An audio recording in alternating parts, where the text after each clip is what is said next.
نحمده ونستعينه ونستغفره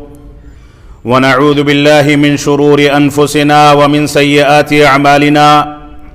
من يهده الله فلا مضل له ومن يضلل فلا هادي له وأشهد أن لا إله إلا الله وحده لا شريك له وأشهد أن محمدا عبده ورسوله أما بعد فإن خير الحديث كتاب الله وخير الهدي هدي محمد صلى الله عليه وسلم وشر الأمور محدثاتها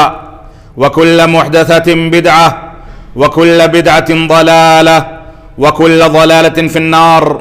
فأعوذ بالله السميع العليم من الشيطان الرجيم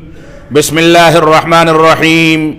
ولقد نعلم أنك يضيق صدرك بما يقولون فسبح بحمد ربك وكن من الساجدين واعبد ربك حتى يأتيك اليقين۔ محترم سامعین کرام، بزرگان دین اور نوجوان ساتھیوں، مسلسل کئی خطبات جمعہ سے رسول اکرم صلی اللہ علیہ وسلم کی سیرت مبارکہ، آپ کی بعض خاص صفات اور امت مسلمہ سے اس کے مطالبات کے بارے میں گفتگو چل رہی ہے۔ گزشتہ خطبہ جمعہ میں آپ حضرات سے یہ گزارش اور اپیل کی گئی تھی کہ رسول اکرم صلی اللہ علیہ وسلم جس انداز سے زہد و ورع اور قناعت کی زندگی گزارتے تھے، مسلمانوں کی ذمہ داری ہے کہ رسول اکرم صلی اللہ علیہ وسلم کی سیرت مبارکہ میں ان گوشوں کو تیار کر کے، ان کو تلاش کر کے اپنے بچوں کی اور نئی نسلوں کی تربیت اسی انداز اور اسی پیمانے میں کی جائے۔ آج کے دور میں مسلمان اگر دوسروں پر انگلیاں اٹھانی ہوں، دوسروں پر تنقیدیں کرنی ہوں، دوسروں پر اعتراضات کرنے ہوں، دوسروں پر نوک جھوک کرنا ہو، تو اس کے لیے دوسروں کے سارے عیوب اس کو نظر آتے ہیں، لیکن جہاں اپنی ذات کے عیوب اپنی گریبان میں جھانک کر کے اپنی زندگی پر غور و تدبر کرنے کا معاملہ ہو تو اکثر مسلمان، یہاں تک کہ مسلمانوں کی عوام اور خواص، سارے کے سارے لوگ اپنے نجی معاملات میں اس کو نظر انداز کرتے ہیں۔ شادی بیاہ میں فضول خرچی کرنی ہو،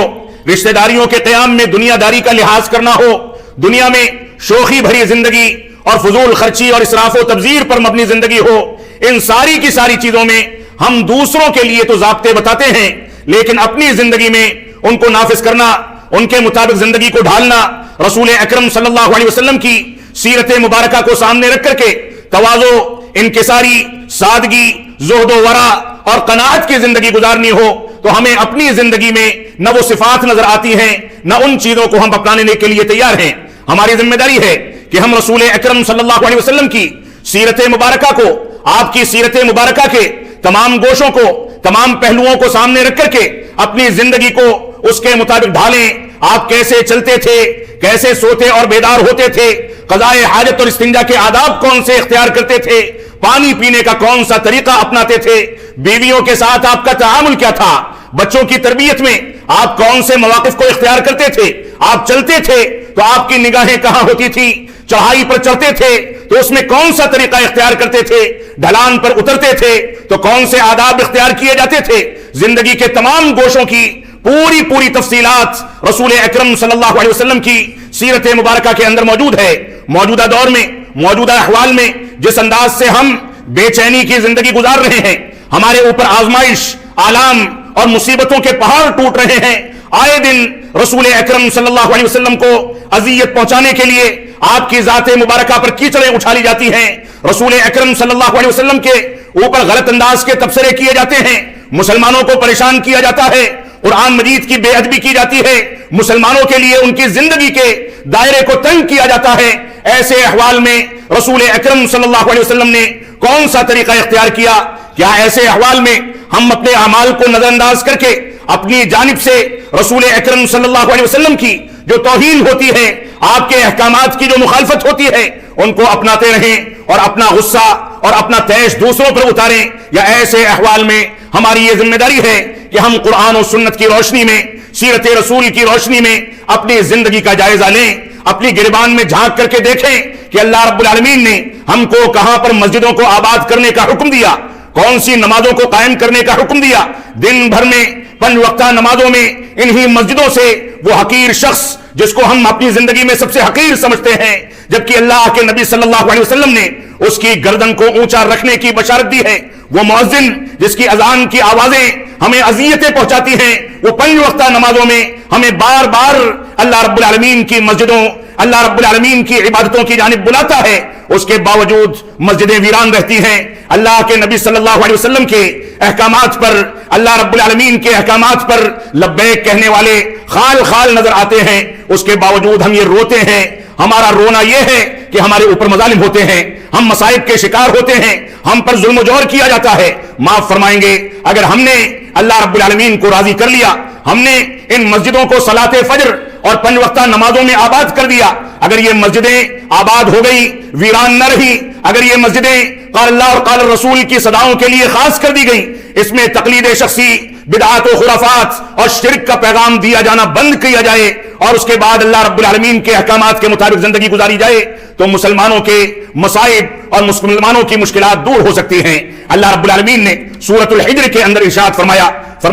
فَاصْدَعْ بِمَا تُؤْمَرْ وَأَعْرِضْ عَنِ الْمُشْرِكِينَ، اے اللہ کے نبی صلی اللہ علیہ وسلم، آپ کو جن باتوں کا حکم دیا گیا ان چیزوں کو بجا لائیں، ان کے مطابق عمل کریں۔ وَأَعْرِضْ عَنِ الْمُشْرِكِينَ، یہ مشرک، یہ اسلام دشمن، یہ آپ کے مخالف، یہ آپ کے دشمن، آپ کو اذیتیں پہنچانے والے، آپ کے قتل کی سازشیں کرنے والے جو کرتے ہیں کرتے رہیں۔ وَأَعْرِضْ عَنِ الْمُشْرِكِينَ، ان کو ان کی حالت پر چھوڑ کر کے آپ ان سے اعراض کر لیں۔ إِنَّا كَفَيْنَاكَ الْمُسْتَهْزِئِينَ، اللہ رب العالمین نے وعدہ فرمایا کہ اگر آپ اللہ رب العالمین کے احکامات کو بجا لائیں گے، توحید کی دعوت اور اتباع رسول کی دعوت میں کھڑے اتریں گے، تو اللہ رب العالمین نے فرمایا اِنَّا كَفَيْنَاكَ الْمُسْتَهْزِئِينَ، یہ مذاق اڑانے والے مذاق اڑاتے رہیں، آپ کا ٹھٹھا کرنے والے ٹھٹھا کرتے رہیں، ہم ان کے لیے کافی ہیں۔ ہم جانتے ہیں کہ ان کی گردنوں کو کہاں موڑنا ہے، ہم جانتے ہیں کہ ان کے راستوں کو کہاں بند کرنا ہے، ہم جانتے ہیں کہ کس انداز کی زندگی گزارنی ہے۔ اللہ رب العالمین نے فرمایا